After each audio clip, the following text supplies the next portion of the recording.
Hi, it's Shona here with an Insights video, and actually this one is part two of a two-part one on the topic of peace.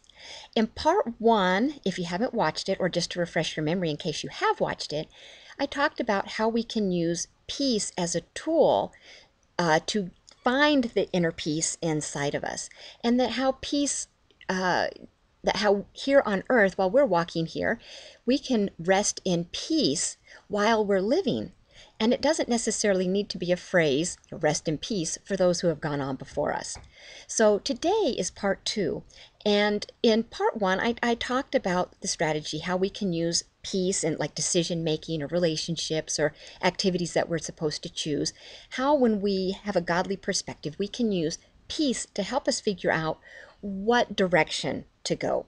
And that can help us then find that inner peace in us, even if the world is swirling in chaos, or our lives, or we have a tricky relationship, or we have a lot of options on paths that we can take if we want to do this with our life, or this with our life, or what activities even we want to invest our time in.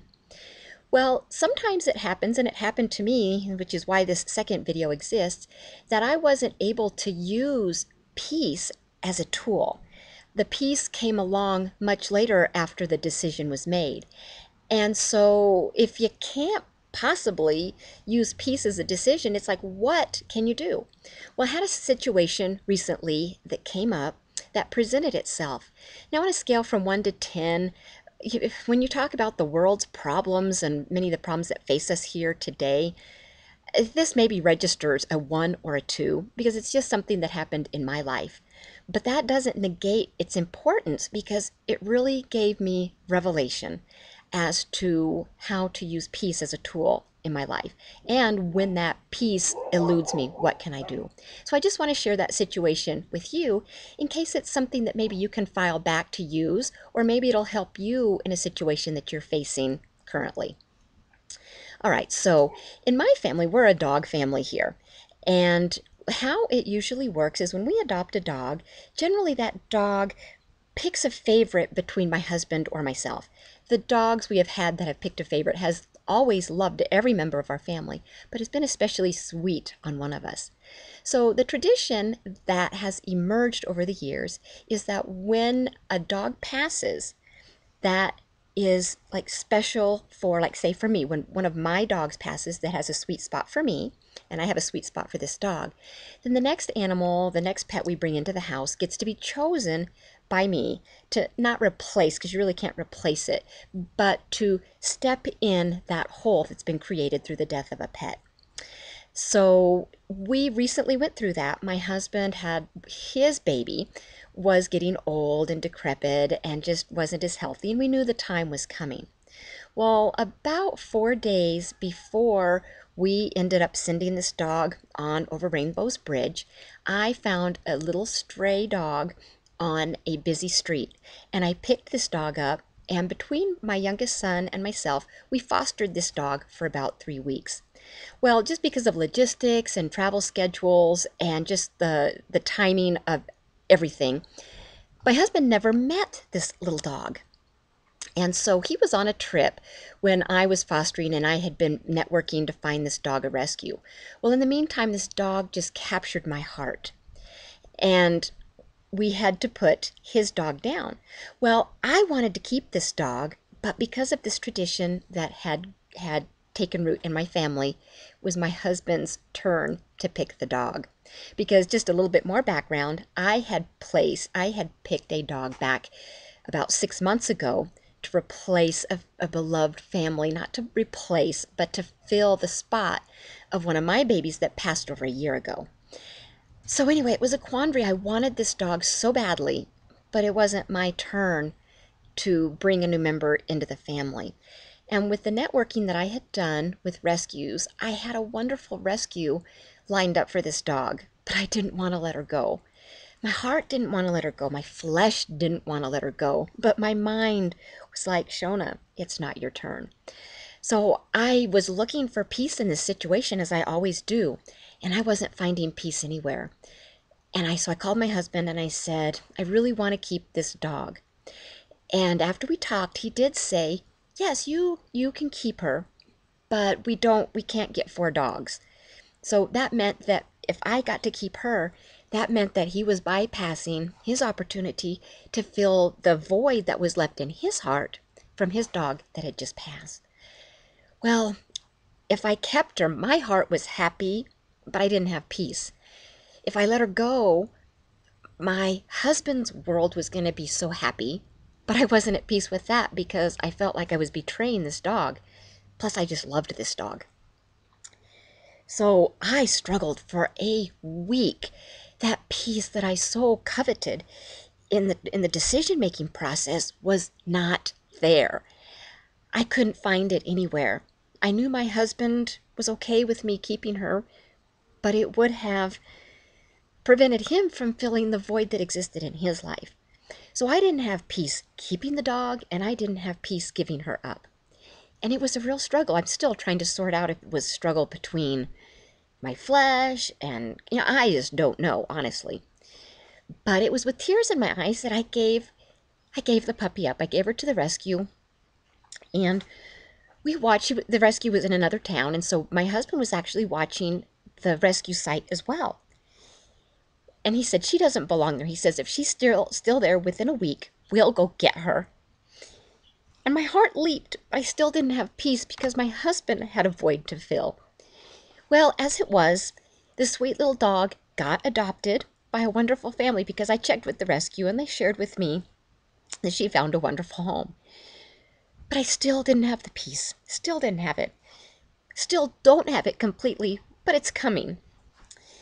So, as I struggled, and you can tell I still struggle a little bit today with this, but as I watched my husband preparing and looking for his potential new puppy, a little bit of light started creeping through. And I'm starting to find my peace. And it's there. I know it is. Because I did what was right. I followed the tradition and what had been long established in our family. I didn't usurp and step on the tradition or whatever it was in our family. Everybody had a good outcome. I'm still struggling with it a little bit, but I can't tell you how happy I get when I see my husband looking over pups to figure out who's going to be his next little baby to fill the void left by his sweet little Newman. That is giving me peace. So I guess what I want to relay to you when you're having a hard time finding that peace in your life is you have to default to what is right. Because sometimes us finding peace is centered more around emotions and maybe around our flesh. I still haven't figured out what it is about this little dog. I know it's my flesh because I wanted this dog. I know that she's in a good place. So everything has turned out beautifully, but I'm still little by little searching for that peace, and it's coming, and I know that fully it will come. But sometimes we can't rely on our emotions, we can't rely on our flesh. And when we find ourselves in those situations when it comes to our lives and when you're a Christian, that's when you have to go to the Bible and you have to find what's right. Sometimes it gives us more peace to do what our flesh wants because that's an immediate gratification. And sometimes that immediate peace that we do get and we can find that's eluded me, sometimes God's peace can be immediate. It's not always a flesh peace.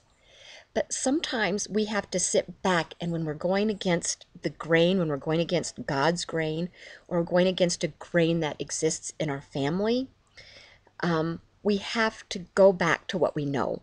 We have to go back to God's word, to what God knows, and what we use, and how the Bible can guide us. Now, does that mean that my situation has to translate exactly to your situation? No, because every situation is different. In some situations, it may have been that maybe things would have worked out and it was the right thing to keep the dog. But in this situation, I just don't think that was the case.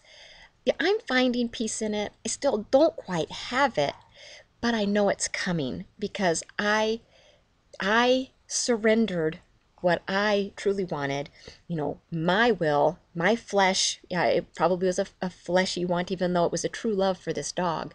But I didn't throw the dog back out on the street. She ended up with a wonderful home. So I just want to encourage you, if you have a situation that you just don't know what to do and you are not finding peace as a tool like it can be used, that's going to happen because life will throw us those curveballs that don't fit every situation. But God has that peace waiting for you, whether it's a peace that's going to wash over you, like that peace that I said when I washed my dirty, my sock monkeys, when I washed them, this one's not washed over. This one got the washing machine, so peace washed over her. Peace of God will wash over you at some point, whether it's just something He rains down on you, whether it's just following what you know is right, whether it's in His Word or, right, with people, you have relationship with. Just know that sometimes peace is elusive and sometimes it might take a while to find it, like I am. But I guarantee it'll be there. I know peace is waiting for me with this dog situation. And I have a feeling that when I meet our new little puppy, that I'm going to find that that was the closing chapter on the peace I needed in this situation. In the meantime, I rest in the thought that my little stray puppy has a wonderful home and that she's very happy and she's resting with the right family as well. So I hope this has helped you. And if you haven't watched part one, I hope that you'll go check it out so that maybe you can see how to use peace as a tool in case that's escaped you so far. Okay, well, this is Shona, and I'm signing off from this Insights video. We'll see you next time.